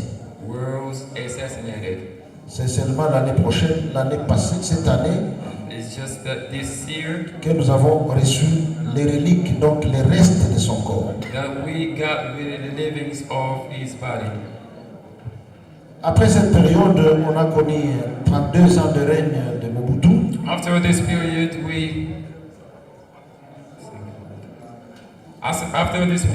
we were really governed by Mobutu. Comme on me dit que mon temps passe vite, je vais aller justement sur les causes des conflits. I'm gonna go straight to the causes of the conflict. Souvent, ce sont des causes culturelles, So often it's about cultural causes, économiques, economic, sociaux, social, psychologiques, psychological, politiques, political, militaires, military, géopolitiques. geopolitical. Des fois par de velléités expansionnistes de certains pays. Almost sometimes about the validity of other countries. Les conflits conduisent à une destruction et à une dévalorisation du capital physique. Les conflits conduisent à une destruction et à une dévalorisation du capital physique.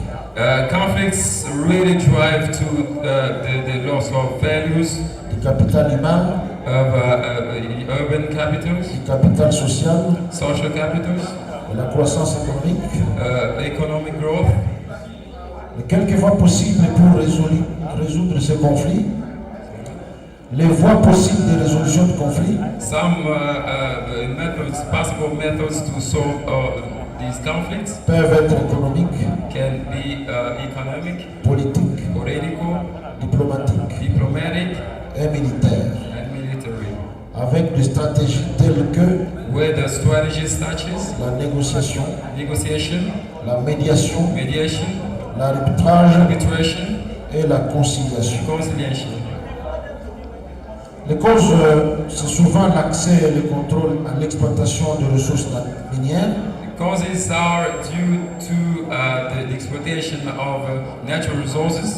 la convoitise étrangère de ressources naturelles, People who are trying to get what we got. la présence des groupes armés locaux et étrangers, The presence of rebel groups, les manipulations politiciennes, political manipulations, la succession dans les pouvoirs coutumiers, succession in the custom powers, les problèmes identitaires nationaux.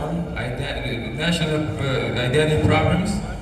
Pour la République démocratique du Congo, les conséquences des conflits sont principalement les suivantes. Well, the Democratic Republic of Congo, the causes of conflicts are perte en vies humaines, aujourd'hui autour de 10 millions de morts. Death of people, today around 1 million people. Les violences les viols et violences sexuelles. Rape and steal. Le déplacement massif des populations. Massive movement of populations. L'appauvrissement de population. Impoverishment of the population. La destruction du tissu économique. The destruction of the country economically. Pour notre pays, dont l'histoire est jalonnée par beaucoup de guerres, et même aujourd'hui il y a une agression du Rwanda contre la RDC. Our country is always at war. Even recently we have problems with Rwanda. Notre pays a toujours tenté de résoudre les crises par beaucoup d'accords. Our country has always done its best to solve problems, to put an end to conflicts by agreements or settlements. Depuis 26 ans, il y a eu l'accord de Lusaka. There was an agreement of Lusaka in 2001. Le dialogue entre Congolais en Éthiopie et en Afrique du Sud. And the dialogue between Congolese in Ethiopia. Les accords de Sun City qui ont abouti à l'accord politique global inclusif sur la transition à la République démocratique. There was a transition in 2003 in DRC. Le Comité international d'appui à la transition.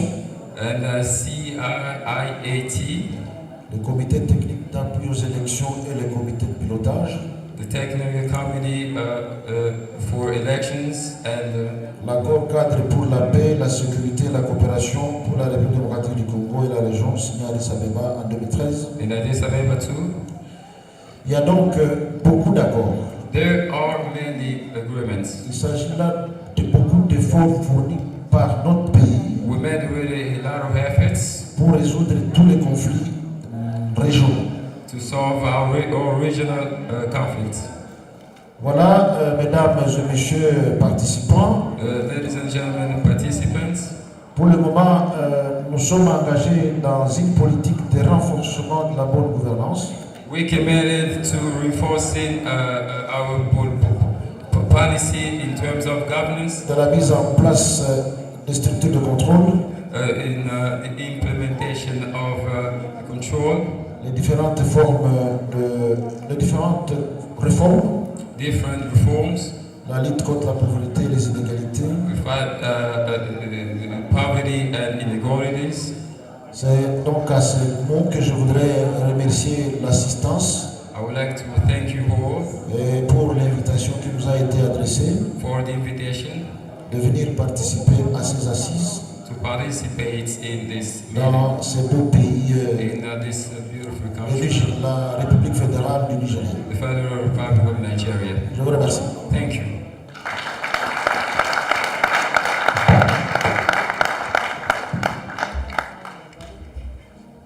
Thank you very much, Honorable Minister, His Excellency Robota Masubu. Thank you for a very insightful presentation about the DRC. We all know that DRC is very rich in mineral resources and of course human capital. Application of it is an issue that has been a problem to most of African countries. But we thank you very much, Honorable Minister. At this point, we'd like to end this session and invite the Minister to join us on the high table for the closing picture opportunity. Thank you very much, participants. We appreciate your presence. Thank you very much, the ladies, special guests, and distinguished guests. We appreciate your patience for waiting up to this time. At this moment, we'd like to close this session and invite you to come back after the break. Thank you very much. Thank you so much, ma'am. Thank you. At this point, before we go for a break, I'd like to call on Dr. Ambassador Jonathan to present one award to one of the ministers who will be catching his flight.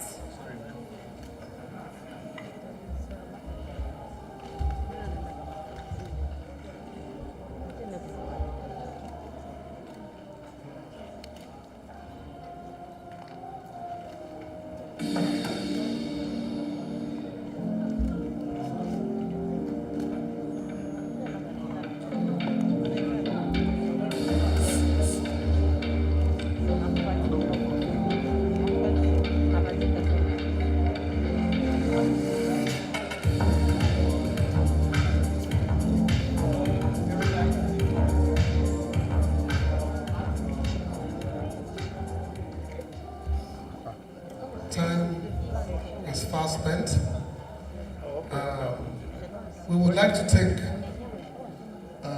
one award. We'd like to give out one award to the Honorable Minister, who will be departing soon. I would like to call on the podium distinguished Major General Bello for the presentation of this award to Honorable Chiputa Mulenga, the Honorable Minister of Trade, Commerce and Investment, Zambia. A round of applause for Major General as he stands on stage.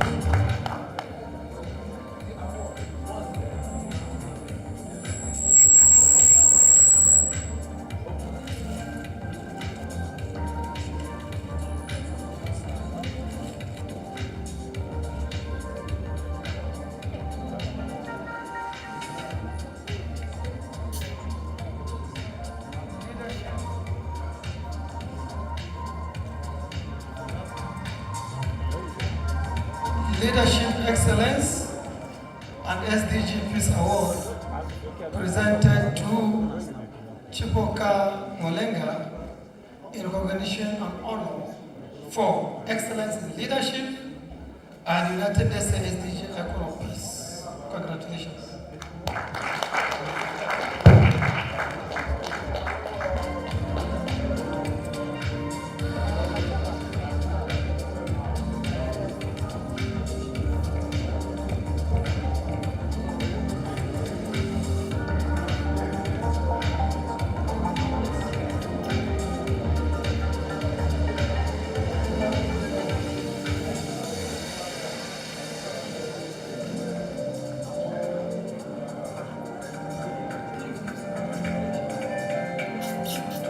Welcome.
First and foremost, I want to appreciate God the Father himself who has made it possible that I come here, and further appreciate the organizers of this event through Dr. Jonathan.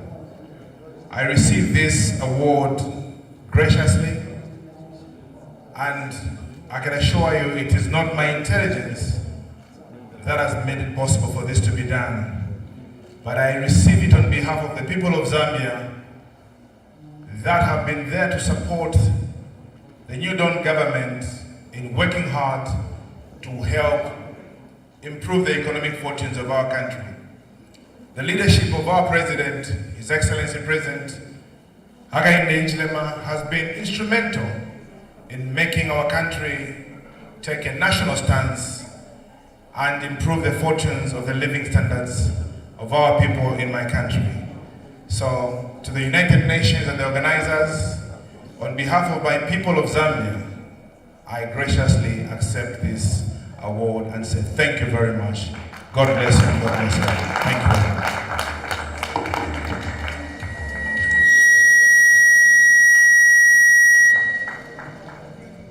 Thank you so much, sir. At this juncture, I'd like to inform us that we shall take a 1-hour tea break, and when we return, we'll continue with the rest of the program. Thank you very much for your time and patience. Please don't go.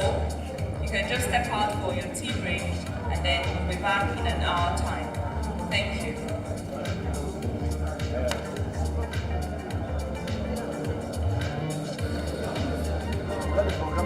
Stop.